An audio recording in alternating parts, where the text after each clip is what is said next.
ஜெய் ஸ்ரீராம். நாம் அனைவரும் நிச்சயமாக அந்த ஒரு வார்த்தையை கண்டிப்பாக நம்ம சொல்லியிருப்போம். என்ன வார்த்தை தெரியுமா? நம்ம தலையெழுத்து மாறிடாதா? என்ன தான் செய்கிறது? இந்த தலையெழுத்து மாறிட்டால் நல்லாயிருக்கும். நான் இவ்வளோ கஷ்டப்படுறேன், நான் நல்ல ஒரு வாழ்க்கையை வாழணும், ஜெயிக்கணும், ஒரு திருப்திகரமான ஒரு வாழ்க்கை, மன நிம்மதியோடு இருக்கணும் அப்படின்னு நம்ம ஆசைப்படுறோம். அந்த ஆசையை நிறைவேற்றுறது யார்? முருகப்பெருமான் தான். அதுக்காக தான் அருணகிரிநாதர் ஒரு பாடலில் பாடியிருக்கிறார். நம் எழுத்தையே மாற்றக்கூடிய ஆயுதம் யார்? முருகர். அவரை பற்றி புகழ்ந்து பாடின ஒரு பாடல் தான். அப்பாடலை இங்கே உங்கள்கிட்ட நான் சொல்கிறேன்.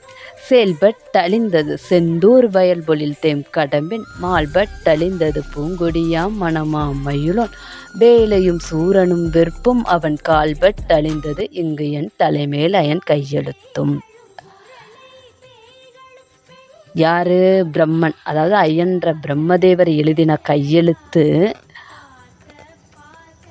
அழிந்துருமா, அழிஞ்சு நமக்கு முருகன் எழுதிய எழுத்து நிலை பெறுமா.